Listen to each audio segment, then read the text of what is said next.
Vous le savez, tout l'été, En Vadrouille vous emmène au fil du Rhône.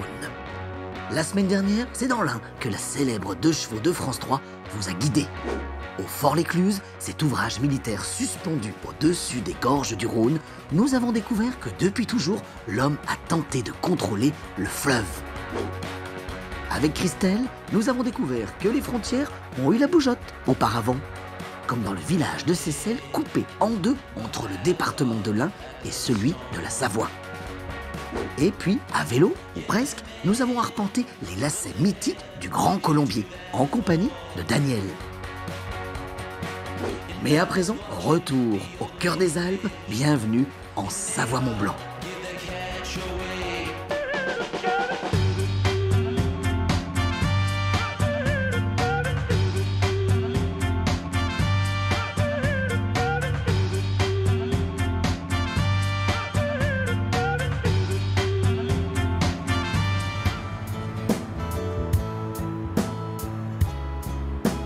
Bonjour à toutes et à tous et surtout ravi de vous retrouver. Et on débute en beauté cette émission d'En Vadrouille avec cette vue merveilleuse que je vous offre du lac du Bourget, le lac naturel le plus profond de France. Imaginez-vous, on pourrait même y rentrer la pyramide de Gizeh en termes de profondeur et de hauteur. Je parle, oui, autour de 145 mètres de profondeur. Vous imaginez? Mais vous vous dites, pourquoi dans une émission d'En Vadrouille au fil du Rhône, on vous parle du lac du Bourget? Eh bien, il y a un lien. C'est le canal de Savières. Il relie depuis des décennies les eaux du lac du Bourget aux eaux du Rhône. Allez, En Vadrouille, en Savoie-Mont-Blanc, eh ben c'est parti, c'est tout de suite, c'est maintenant. Et on commence les pieds dans l'eau. C'est pas mal, non?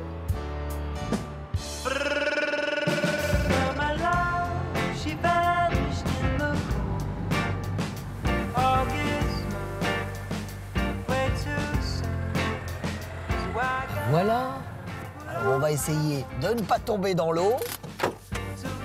À l'heure où on entend encore les grenouilles coincées, eh bien devinez quoi?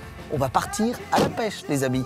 Et oui, nous nous sommes levés dès Potron-Minette, toute l'équipe d'En Vadrouille a fait sonner le réveil autour de 5h30. On est à Chana et ici on a rendez-vous avec l'un des derniers pêcheurs sur le fleuve Rhône. Il se nomme Florestan et il est juste là-bas, je le vois.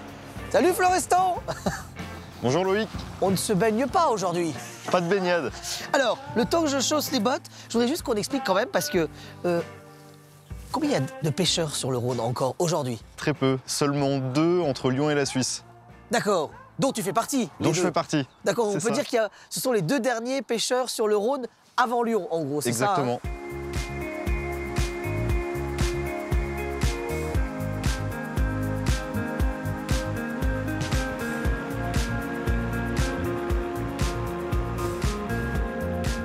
Pourquoi on vient tôt déjà, à 6h? Pour relever les filets, d'une manière, j'allais dire, générale, on pose les filets le soir, on les relève le matin. D'accord. Parce que la nuit est la période où le poisson a le plus d'activité. Il y a des vagues parfois ou pas? Ça arrive, ça arrive. Parce que là, on dirait une mer d'huile en fait. On dirait une mer d'huile, mais contrairement à ce qu'on pourrait croire, on peut avoir le vent qui prend le sens du Rhône et on peut avoir des vagues impressionnantes. Bon alors, démonstration, comment on relève un filet? Eh bien, à la force des bras, tout simplement. On est sur un métier à taille humaine, donc tout se fait à la force des bras. Et là, on a 60 mètres de filet à relever, avec toujours la surprise de savoir ce qu'il va y avoir dedans. On a un collègue qui avait coutume de dire que la nature nous donne ce qu'elle veut, et c'est à nous de s'adapter à elle et pas l'inverse. Qu'est-ce qu'on pêche en fait sur le fleuve? Alors sur le Rhône ici, on est sur un secteur assez haut sur le bassin, donc on a beaucoup de poissons blancs, du barbeau, de la brème, de la carpe. Parce que j'entends pas mal de chefs qui commencent à retourner justement vers ces poissons-là en fait, parce qu'ils sont bons et qu'on peut les cuisiner. Notre métier veut qu'on exploite la ressource qui est disponible. Oui. Et donc le défi est de mettre à l'honneur ces espèces-là, qui sont en fin de compte très bonnes à manger. Simplement, il faut que les gens les travaillent. Oh, qu'est-ce que c'est ça? Ça, c'est un silure. Un bébé silure. Un bébé silure. Qui peut faire jusqu'à 2 mètres. Ce qui veut dire que quand on sort un silure de 2 mètres de son filet, comment on gère sur le bateau qui fait à peu près 3 mètres? Comme on peut.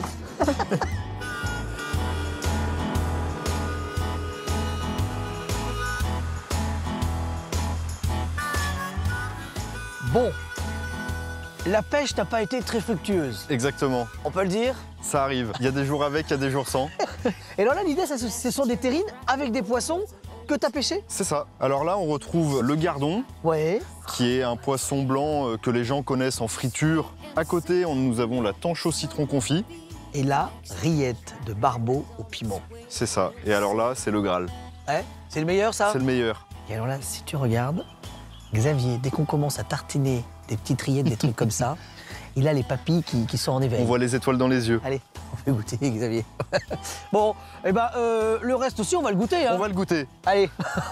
Et on va peut-être goûter aussi un petit peu de blanc. Hein, enfin, blanc local. Blanc de local. Savoie, s'il vous plaît. Bah oui, on pêche.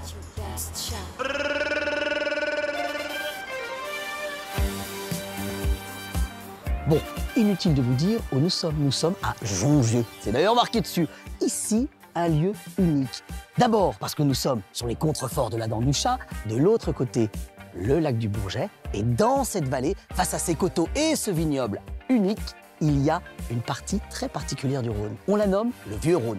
Et ici, depuis 18 ans, il y a un chef 2 étoiles qui a décidé de le cuisiner avec cette vue-là. Il se nomme Michael Arnoux. Et vous allez voir que quand on a une vue comme ça, on ne peut pas faire de mauvaise cuisine. Si, j'en suis sûr.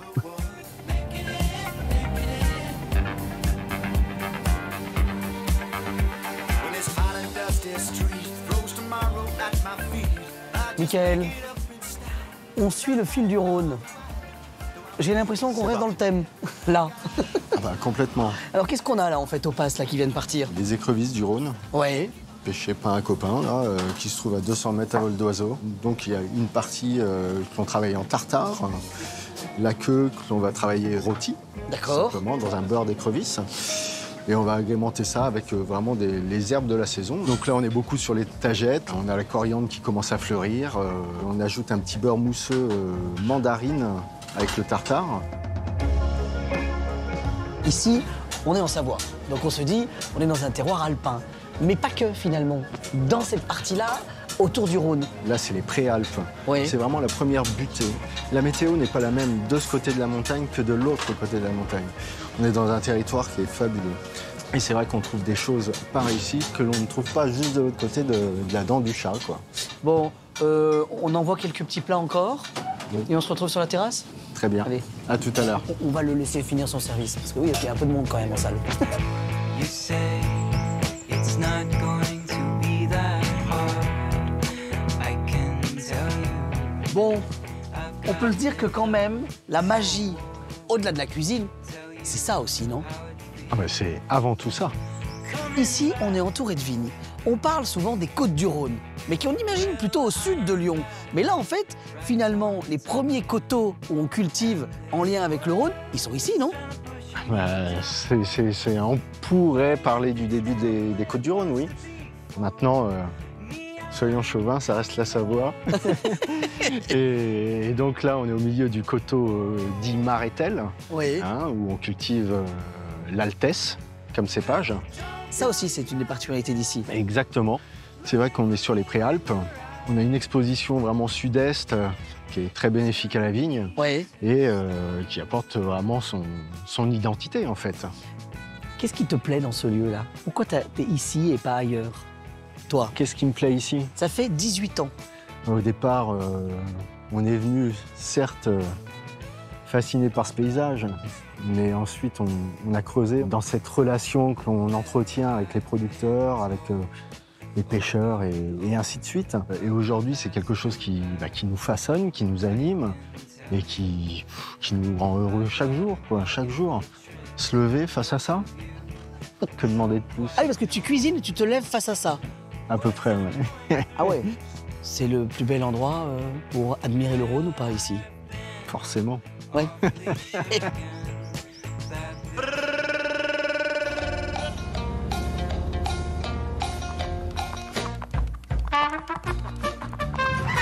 Excusez-moi, monsieur, je sens que vous connaissez le territoire. Sauriez-vous où est le moulin de Chana? Je cherche le moulin de Chana. Non, vous ne savez pas? Bon, bah, je vais me débrouiller. Les amis, je vous emmène découvrir le moulin de Chana. Le long du canal de Savière se trouve la petite Venise des Alpes. C'est Chana. Et là-bas, il y a un moulin vieux de 150 ans, tenu par Sébastien et Annie. Sébastien et Annie sont champenois et ils sont tombés en amour pour ce lieu il y a quelques années. Ils ont donc décidé de garder leurs vignes en Champagne et venir la semaine s'occuper du moulin. Et devinez quoi? Ils vont nous ouvrir les portes du lieu.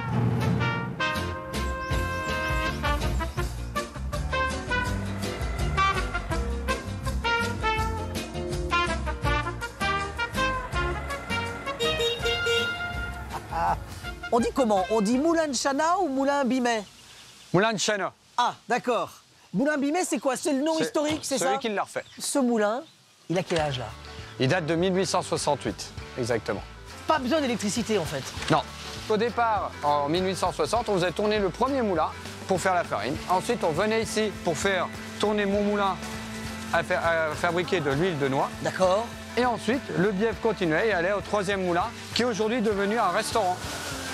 Ah oui, ce qui veut dire qu'il y avait une vraie activité en fait autour de l'eau en fait ici.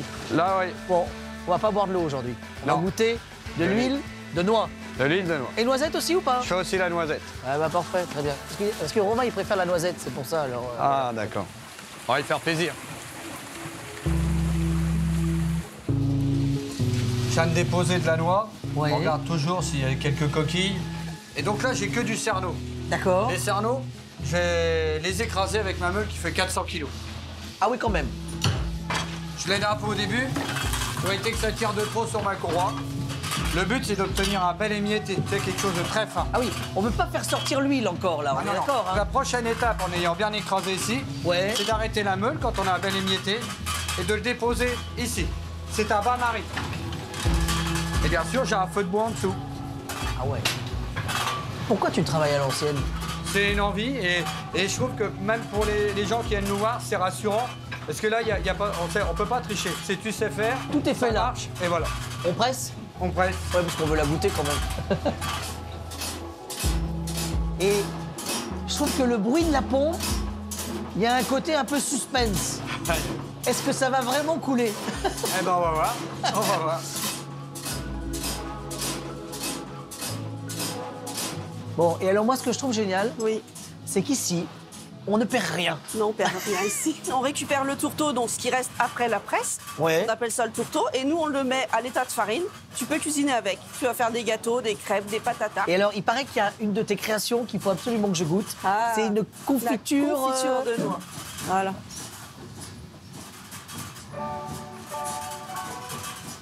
C'est top ça. C'est bon, hein? Ah ouais. En fait, on a une texture un peu plus épaisse que la châtaigne, la crème de châtaigne par Ouais. exemple, ou des choses comme ça. Mais on a une finesse en bouche, c'est génial ça.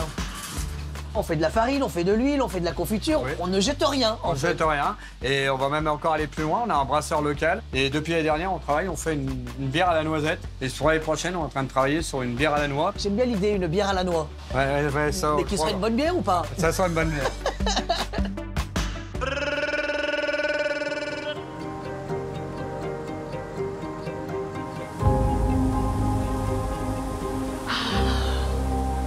Et bien voilà, fin de notre escale en Savoie-Mont-Blanc. Et on ne pouvait pas ne pas passer par là sans vous faire admirer ce sommet.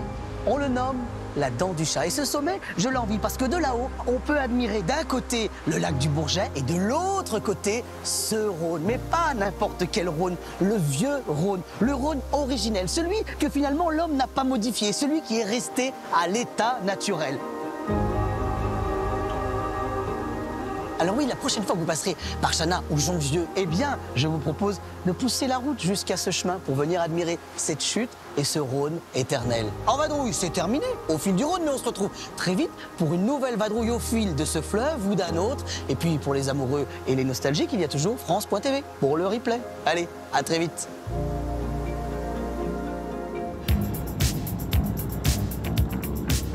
La semaine prochaine, une nouvelle étape de votre road movie estival préféré.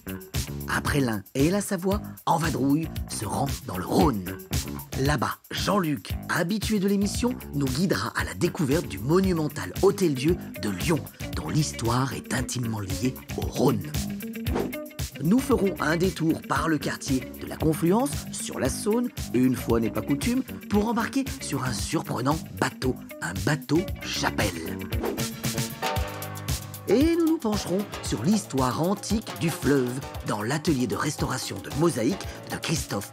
Un atelier mondialement connu. Alors oui, c'est certain, la semaine prochaine, on va encore s'amuser. avec En Vadrouille au fil du Rhône.